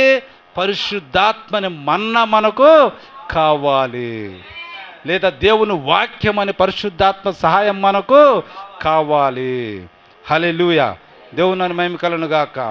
అప్పుడు మనం ఏం చేస్తామంటే వాగ్దాన దేశంలోనికి మనము వెళతాం. హల్లెలూయా, హల్లెలూయా. ఇప్పుడు కీర్తనల గ్రంథం 27వ అధ్యాయం 4వ వచనం. ఇంకొంచెం ఓపిక పట్టుకుందాం. కీర్తనల గ్రంథం 27వ అధ్యాయము 4వ వచనం చదవండి. ఆ, దానిని నేను వెతుకుచున్నాను. ఆ, యెహోవా ప్రసన్నతను చూచుటకు, ఉమ్, ఆయన ఆలయములో ధ్యానించుటకును, ఉమ్. నా జీవిత కాలమంతయు నేను యెహోవా మందిరములో నివసింపకోరుచున్నాను. ఆమేన్, హల్లెలూయా. ఈ మాట బాగా గమనించండి. నీకేం చెప్పాము? దేవుని యొక్క ఆలయము నీ శరీరమే, అది పరిశుద్ధముగా ఉండాలి, అది ఇంకా నిర్దోషముగా ఉండాలి. కాబట్టి ఈ పని ఎటువంటిదంటే బహు గొప్పది. ఎందుకు ఈ ఆలయాన్ని మనం కట్టుకోవాలి? దేవుడు నివసించాలని మనము ఈ ఆలయాన్ని కట్టుతా ఉన్నాం. కాబట్టి చూడండి, యెహోవా ప్రసన్నతను చూచుటకును. ఎందుకంటే ఈ ఆలయంలో మనం ఉండాల్సింది యెహోవా ప్రసన్నతను చూచుటకును, ఆయన ఆలయములో ధ్యానించుటకును. హల్లెలూయా, దేవుని మహిమ కలుగును గాక. విశ్రాంతి మనం తీసుకుంటున్నప్పుడు దేవుని యొక్క ప్రసన్నతను మనము చూస్తాం. దేవుని యొక్క ఆలయములో దేవుని యొక్క కార్యములు మనము ధ్యానిస్తాం. హల్లెలూయా. నా జీవిత కాలం అంతయు నేను యెహోవా మందిరములో నివసింపగోరుచున్నాను. హల్లెలూయా. అంటే దాని అర్థం ఏంటి? మన జీవితం ముగించబడేంత వరకు మనం ఎక్కడ నివసించాలంట? దేవుని మందిరం. ఇది ఈ శరీరం ఎక్కడుందంట? ఇది దేవుని మందిరం, ఆలయము మీరే. హల్లెలూయా. కాబట్టి దీనిలో మనము ఎప్పటిదాకా అంట? నా జీవితకాలం అంతయు నేను ఈ మందిరములో నివసిస్తా. దేనికోసము? దేవుని యొక్క ప్రసన్నతను చూడాలి, ఆయన యొక్క వాక్యాలను నేను ధ్యానించాలి. అందుకొరకు ఈ ఆలయం ఉన్నది. హల్లెలూయా, హల్లెలూయా. ఇంకా చూడండి, అదే కీర్తనల గ్రంథం 48:9. అమ్మా ఏం చేయొద్దు, మీరు పక్కకుండండి. అమ్మా మీరు పక్కకుండండి, అసలు దేవా, దూరంగా ఉండండి. దేవా, మేము నీ ఆలయమునందు ఆ, నీ కృపను ధ్యానించుచున్నాము. ఆమేన్, హల్లెలూయా. చూడండి, దేవుని ఆలయంలో మనం ఎందుకు నివసింపగోరుతా ఉన్నామని అంటా ఉన్న జీవితకాలం అంతయు దేవుని యొక్క ప్రసన్నతను, ఆయన వాక్యాన్ని ధ్యానించుటకు. ఇంకా మీ దేవా, మేము నీ ఆలయమునందు నీ కృపను ధ్యానించితిమి. ఆమేన్, హల్లెలూయా. ఏం చేస్తా ఉన్నామంట? నీ కృప ధ్యానిస్తామని. ఎంత గొప్ప కృప దేవుడు మనకిచ్చాడు. మనకు సేద తీరాము దేవుని యొక్క సన్నిధిలో, చిగురించాం, ఫలములు ఫలించాం. తండ్రి, నా జీవితం ఒకప్పుడు ఎండిపోయిన కర్రలాగా ఉన్నదే, ఇప్పుడు చిగురించిన కర్ర, జీవము గల కర్ర, ఫలములు ఫలించిన కర్ర నేనైనానని ఆయన కృపను మనము ధ్యానించాలి. ఆమేన్, హల్లెలూయా, హల్లెలూయా, హల్లెలూయా. ఏంటిదంటే అంటే ఆయన కృప, ఆయన అరణ్యంలో ఉన్న బండ ఆయనే. ఇక్కడ జాగ్రత్తగా వినాలి. ఎక్కడ ఉన్నాడంట ఆయన? అరణ్యంలో ఉన్న బండ ఆయన. ఆ బండల నుంచి ఏమొచ్చింది? జీవజలము. హల్లెలూయా. ఆలయంలో ఉన్న సముఖపు రొట్టె ఆయనే. రొట్టె అంటే ఏంటిది? ఆహారము. ఆలయంలో ఉన్న సముఖపు రొట్టె ఆయనే. ఆ యోర్దానులో ఉన్న నీళ్లు ఆయనే. ఆయనే అల్ప ఒమేగా, ఆది మరియు అంతము, ఉండినవాడు, ఉన్నవాడు మరియు రానున్నవాడు ఆయనే. ప్రపంచం లేక మునిపే ఆయన ఉన్నాడు, ప్రపంచం రేపు ఉండనప్పుడు కూడా ఆయన ఉండును. ఆయనే దావీదు యొక్క వేరును చిగురునై ఉన్నాడు. వేకువ సుక్క, లోయలోని పద్మము, షారోను యొక్క పుష్పము, ఆయనే దావీదు యొక్క వేరును మరి చిగురునై ఉన్నాడు. ఆమేన్, హల్లెలూయా. దావీదుకు ముందు, దావీదులో మరియు దావీదు తర్వాత కూడా ఆయనే ఉన్నాడు. ఆమేన్, హల్లెలూయా. దేవుని మహిమ కలుగును గాక. అది ఆయన కృపను మనం ధ్యానించటం. హల్లెలూయా. యేసుక్రీస్తు యొక్క దైవత్వములో మనకు నమ్మకం ఉన్నది. ఆయన ప్రవక్త కన్నా గొప్పవాడు, ఆయన సత్పురుషుని కన్నా గొప్పవాడు. ఎందుకంటే ఆయన దేవుడై ఉన్నాడు. ఆయన యొక్క శరీరములో ఉండే ఒక ముసుగగా ఉన్నాడు. దేవుడు క్రీస్తులో ఉండి ఈ ప్రపంచాన్ని తనకు తాను సమాధానపరుచుకొనుచున్నాడు. అది ఆయన అయి ఉన్నాడు. ఆమేన్, హల్లెలూయా, హల్లెలూయా, హల్లెలూయా. దేవుని మహిమ కలుగును గాక. కాబట్టి షాలేములో ఆయన గుడారం ఉన్నది, సియోనులో ఆయన ఆలయం ఉన్నది. ఎక్కడుందంట ఆయన ఆలయము? చూడండి, బాగా గమనించాలి. ఎక్కడుందంట ఆయన ఆలయము? ఆలయం అంటే ఎవరు? మనమే, మన శరీరం అని మనం చెప్పుకున్నాం కదా. ఇప్పుడు ఈ ఆలయం ఎక్కడుందంట? సియోనులో. ఏ సియోనులో? నూతన యెరూషలేము. సియోన్ అంటే ఏంటిది? యెరూషలేం. ఇప్పుడు మనం ఈ మందిరము ఎక్కడ ఉంటున్నది? రాళ్లతోటి కట్టబడిన మందిరం ఎక్కడ ఉన్నది? చూడండి, యెరూషలేములో ఉన్నది, సియోన్లో ఉన్నది. హల్లెలూయా. ఈ మహిమ శరీరము లేకపోతే మహిమ ఆలయము లేకపోతే జీవం గల సజీవరాలతో కట్టబడిన ఈ ఆలయం ఎక్కడ ఉండబోతా ఉన్నది? సియోనులు. ఆ సియోన్ అంటే ఏంటిది? నూతన యెరూషలేము. ఆమేన్. హల్లెలూయా. అది ఒకసారి చూద్దాం. ప్రకటన గ్రంథం 21వ అధ్యాయం 2, 3, 4 వచనాలు చదవండి, ముగించుకుందాం. ప్రకటన గ్రంథం 21వ అధ్యాయము. ప్రకటన గ్రంథం 21.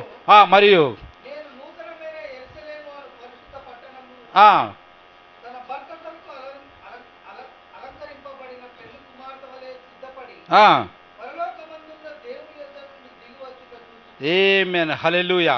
ఏంటిదంటాయా? మరియు నేను నూతనమైన యెరూషలేము అను పరిశుద్ధ పట్టణము. ఆమేన్. హల్లెలూయా. ఆయన ఆలయం ఎక్కడుందంట? సియోనులో ఆయన ఆలయము ఉన్నదని మనం చూసాము. ఇప్పుడు మనము నూతనమైన యెరూషలేము అను పరిశుద్ధ పట్టణము తన భర్త కొరకు అలంకరింపబడిన పెళ్లి కుమార్తె వలె సిద్ధపడి పరలోకమున దేవుని యొద్ద నుండి దిగి వచ్చుట చూచితిని. ఆమేన్. హల్లెలూయా. మనమందరం కూడా దేవుని యొక్క ఎత్తబడిలో ఎత్తబడి మళ్ళీ ఎలా రాబోతా ఉన్నాము? పరిశుద్ధ పట్టణముగా తన భర్త కొరకు అలంకరింపబడిన పెళ్లి కుమార్తెలు సిద్ధపడి ఉండే అక్కడి నుంచి మళ్ళీ మనం కిందికి దిగి వస్తూ ఉన్నాం. హల్లెలూయా. చదవండి. అప్పుడు ఇదిగో దేవుని నివాసం మనుషులు కూడా ఉన్నది, ఆయన వారితో కాపురం ఉండును, వారాయన ప్రజలై ఉందురు, దేవుడు తానే వారి దేవుడై ఉండి వారిని తోడై ఉండును, ఆయన వారి కన్నుల ప్రతి బాష్ప బిందువును తుడిసివేయును, మరణం ఇక ఉండదు, దుఃఖమైనను ఏడ్పైనను వేదనైన ఇక ఉండదు, మొదటి సంగతులు గతించిపోయినని సింహాసనం నుండి వచ్చిన గొప్ప స్వరము చెప్పుట వింటిని. ఆమేన్. హల్లెలూయా. దేవుని మహిమ కలుగును గాక. అప్పుడు నువ్వు అటువంటి ఆలయముగా నువ్వు ఉండబోతా ఉన్నావు. ఇక నీకు దుఃఖం అన్నది ఉండదు, వేదన అన్నది నీకు ఉండదు, పాత సంగతులన్నీ కూడా గతించిపోయినవి. దేవుని మహిమ కలుగును గాక. ఆ మాట చెప్తున్నది ఎవరంట? సింహాసనంలో ఉన్నటువంటి దేవుని యొక్క స్వరము. కాబట్టి ఇటువంటి గొప్ప ఆలయమైనటువంటి మన శరీరము ఏ విధంగా ఉండాలంట? నిర్దోషమైనది గాను పరిశుద్ధమైనది గాను దేవునికి నివాస స్థలము అది కట్టబడుతుంది. మనుషుల కొరకు, మనుషులను పూజించటానికి కాదు, ఈ లోక సంబంధమైన మనుషులను పూజించటానికి కాదు, లేకపోతే ఈ లోక సంబంధమైనటువంటి లేకపోతే ఈ యొక్క ఆకాశ సమూహం సంబంధించిన వాటి కొరకు మనము పూజించడం కొరకు కాదు, యెహోవా కొరకు కట్టబడుతున్నటువంటి గొప్ప ఆలయము. ఇది గొప్ప పని. ఏమో చదువుకున్నాం మొట్టమొదటి, ఇది గొప్ప పని. దేవుని మహిమ కలుగును గాక. కాబట్టి అటువంటి ఆలయాన్ని ఎవడును పాడు చేయటానికి వీలు లేదు. అంటే ఈ శరీరాన్ని ఎవడు పాడు చేయటానికి వీలు లేదు. ఇప్పుడు చూడండి, 1 కొరింథీయులకు 3వ అధ్యాయం 17వ వచనం చదవండి. 1 కొరింథీయులకు 1వ కొరింథీ 3వ అధ్యాయం 17వ వచనం చదవండి. ఎవడైనను దేవుని ఆలయమును పాడు చేసిన ఎడల దేవుడు వానిని పాడు చేయును. దేవుని ఆలయము పరిశుద్ధమై ఉన్నది, మీరు ఆ ఆలయమై ఉన్నారు. ఆమేన్. హల్లెలూయా. ఎవరంట? మీరే దేవుని యొక్క ఆలయం. కాబట్టి దేవుని ఆలయం ఎటువంటిదంట? పరిశుద్ధమైనది. కాబట్టి ఇటువంటి పరిశుద్ధమైన ఆలయం అనే నీ శరీరాన్ని ఎవడును పాడు చేయటానికి వీలు లేదు. ఎవడైనా పాడు చేస్తే వాడుని దేవుడు ఏం చేస్తాడంట? పాడు చేయును. మనము కాదు పాడు చేసేది, దేవుడే వానిని పాడు చేయును. హల్లెలూయా. హల్లెలూయా. దేవుని మహిమ కలుగును గాక.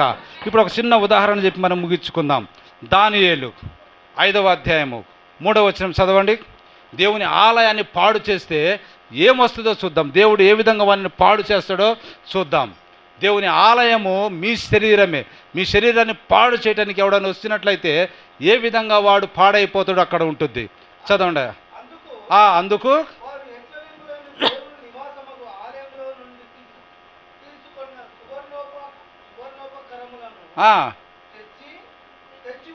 ఆ, రాజును అతని అధిపతులను అతని రాణులు త్రాగిరి. ఆ, రాణులను అతని ఉపపత్నులను వాటిలో ద్రాక్షారసం పోసి త్రాగిరి. చాలా చూడండి ఇక్కడ ఏముందంట, ఏముంది దేవుని మందిరం చూడండి. రాజుకు నెబుకద్నెజరు దేవుని ఆలయాన్ని మొత్తాన్ని పాడు చేసి దేవుని ఆలయంలో ఉన్నటువంటి వస్తువులన్నిటిని, ఉపకరణములన్నిటిని, ఇప్పుడు ఏమని చెప్పామో 3 ఆవరణాలలో 3 రకాల ఉపకరణాలు ఉంటాయని చెప్పాము. వాటన్నిటిని కూడా తీసుకొచ్చి ఎక్కడ పెట్టేశాడు? బబులోను రాజ్యంలో పెట్టేశాడు. తర్వాత అతను చనిపోయాడు. అతని రాజ్యం మళ్ళీ వేరే వేరే విధంగా విభాగించబడింది. తర్వాత వేరే రాజు వచ్చాడు.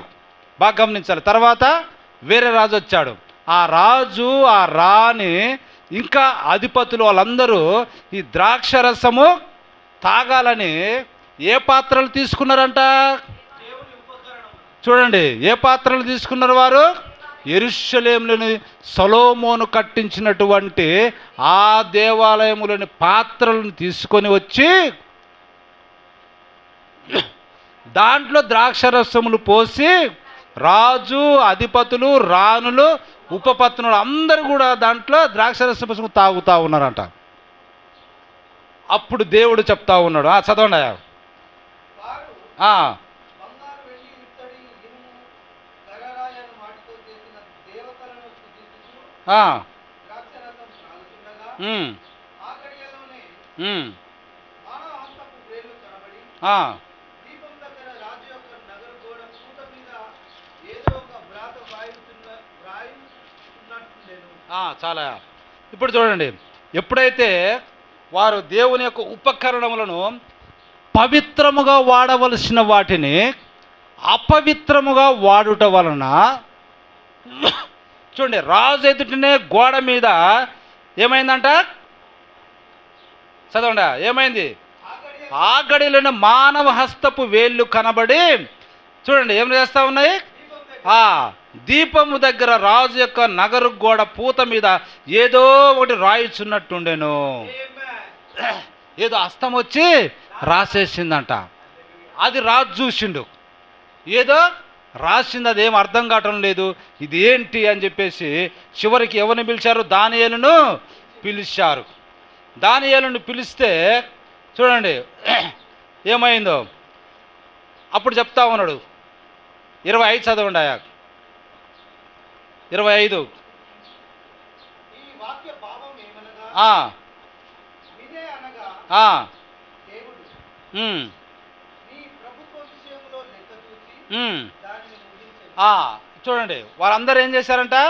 దేవుని యొక్క ఉపకరణములు పరిశుద్ధముగా వాడవలసినది, దేవుని కొరకే వాడవలసిన ఉపకరణములలో ద్రాక్షరసం పోసుకుని తాగుతూ ఉంటే దేవుని యొక్క హస్తం వచ్చి గోడ మీద ఏదో రాసేసింది. అది ఏంటిదయ్యా అంట? చూడండి, మెనే మెనే టేకెల్ ఉపార్షిన్. ఏం రాసిందంట? టేకెల్ ఉపార్షిన్ అనేది రాసేసింది. అది ఎవ్వరికీ అర్థం కాలేదు, దాని భావం ఏంది ఎవరికి అర్థం కాలేదు. చివరికి దానియేలుని పిలిస్తే దానియేలు చెప్తా ఉన్నాడు, ఏమని చెప్తా ఉన్నట్టే, ఈ వాక్య భావం ఏమనగా మినే అనగా దేవుడు నీ ప్రభుత్వ విషయంలో లెక్క చూసి దాన్ని ముగించెను. టేకెల్ అనగా ఆయన నిన్ను త్రాసులో తూసగా నీవు తక్కువగా కనపడితివి. పేరేననగా నీ రాజ్యము నీ యొద్ద నుండి విభాగించబడి మాదీయులకును పారసీకులకు ఇవ్వబడును. బెల్షస్సరును ఆజ్ఞయ్యగా వారు దానియేలుకు, చూడండి, ఆ రాత్రి అందే కల్దీయుల రాజుకు బెల్షస్సరు హతుడాయను. ఏమి జరిగిందంట? దేవుని ఆలయాన్ని పాడు చేస్తే దేవుడు అతనిని పాడు చేయును. చూడండి, దేవుని ఆలయాన్ని పాడు చేస్తే దేవుడు అతనిని పాడు చేయును. దేవుని యొక్క ఉపకరణములనే పాడు చేస్తే అంత జరిగితే ఇక దేవుని ఆలయాన్ని పాడు చేస్తే వాడికి ఎటువంటి గతి పడుతుంది? ఒకసారి గమనించండి. హస్తం వచ్చి ఏం రాసేసిందంట? నిన్ను త్రాసులో ఉంచగా నీవు తక్కువగా కనపడుతీవి. కాబట్టి ఈ దినము దేవుని యొక్క ఆలయమైన మనం, దేవుని యొక్క ఆలయమైన మనం, మన పరిశుద్ధమైన మనం, నిర్దోషమైన మనం, దేవునికి నివాస స్థలమగు ఈ ఆలయం నిజమైన సజీవ రాళ్లతో కట్టబడిన దేవుని మందిరం అనే ఈ ఆలయము ఏ విధంగా ఉండాలంట? దేవుని కొరకు ఉపయోగపడే ఆలయముగా ఉండాలి. దేవుని కొరకు కాకుండా ఈ లోక సంబంధమైన వాటికి నువ్వు నీ శరీర ప్రాణ ఆత్మలను నువ్వు వాటిని ఉపయోగించినట్లయితే నువ్వు దేవుని యొక్క త్రాసులు ఏమవుతా ఉన్నావు? తక్కువగా కనబడుతున్నావు. కాబట్టి దేవుడు తన రాజ్యములో నుండి నిన్ను తీసివేస్తా ఉన్నాడు. ఆ రాత్రి అందే కల్దీయుల రాజు మరణమాయెను. మాదీయుల చూడండి, కల్దీయుల రాజు బెల్షెజరు హతుడాయెను. దేవుడు వానిని పాడు చేయును. చూడండి, కాబట్టి ఆ విధంగా జరుగుతుంది. కాబట్టి మనం చాలా జాగ్రత్తగా ఉండాలి. దేవుని యొక్క నామాన్ని మహిమ కలుగును గాక. కాబట్టి దేవుని ఆలయమునకు విగ్రహములు ఏమి పొందిక? దేవుని ఆలయానికి విగ్రహాలకు ఏమి పొందిక ఉండకూడదు. మనం జీవం గల దేవుని ఆలయమై ఉన్నాము. ఆమేన్, హల్లెలూయా. ఏంటంట? మనము, మీరే ఆ ఆలయం. మనము ఏంటంట? జీవము గల దేవుని ఆలయమై ఉన్నాము. అందుకు దేవుడు ఇలాగ సెలవిచ్చుచున్నాడు, నేను వారిలో నివసించి సంచరింతును, నేను వారి దేవుడనై ఉందును, వారు నా ప్రజలై ఉందురు. ఆమేన్, హల్లెలూయా. ఎప్పుడు చెప్తా ఉన్నాడు దేవుడు? నేను పరిశుద్ధాత్మతో ముద్రించడం అంటే ఏంటిది? నేను వారిలో నివసించి సంచరింతును, నేను వారి దేవుడనై ఉందును, వారు నా ప్రజలై ఉందురు. ఎప్పుడు? మూడవ ఆవరణలోనికి వెళ్ళినప్పుడు, ఆలయం దేవుని కొరకు మనము కట్టినప్పుడు. హల్లెలూయా. కాబట్టి ఆయన ఆలయంలో ఉన్నవన్నీ ఆయనకే ప్రభావం అనుచున్నవి, వేరే వాళ్ళకు ప్రభావం కాదండి. ఆయన ఆలయంలో ఉన్నవన్నీ, ఆయన శరీరం అని ఆలయంలో ఉన్న ఈ చేతులు, కాళ్ళు, ముక్కు, ముఖం, ప్రతి అవయవము ఎవరికి ప్రభావం చూపాలి? దేవునికే ప్రభావము చూపాలి. ఆమేన్, హల్లెలూయా, హల్లెలూయా. కాబట్టి యేసు మన కొరకు మరణము పొందినందుకు మహిమ ప్రభావంతో కిరీటం ధరించిన వానిగా ఆయనను మనం చూస్తున్నాము. ఆమేన్, హల్లెలూయా, హల్లెలూయా, హల్లెలూయా. కాబట్టి ప్రభువుని మనము స్తుతించాలి. రక్షణ మహిమ ప్రభావములు మన దేవునికే చెల్లును. ఆమేన్, హల్లెలూయా. ఏంటంట? ప్రభావములు ఆలయములో ఉన్న ప్రతి వస్తువు, ప్రతి అవయవము ఎవరికి చెందాలంట? ఆయనకే ప్రభావము చెందాలి, ఆయనకే మహిమ చెల్లించాలి. అంటే మన యొక్క అవయవాలను మళ్ళీ లోకానికి మనము అప్పగించరాదు. ఆమేన్. ఎందుకంటే మీరు సజీవమైన దేవుని ఆలయమై ఉన్నారు, అది పరిశుద్ధమై ఉన్నది. ఈ పని బహు గొప్పది. ఆమేన్. దేవుడు తన వాక్యమును దీవించునుగాక. దేవుడు మిమ్మల్ని దీవించునుగాక. ప్రార్థన చేసుకుందాం. తలలు వచ్చినట్లయితే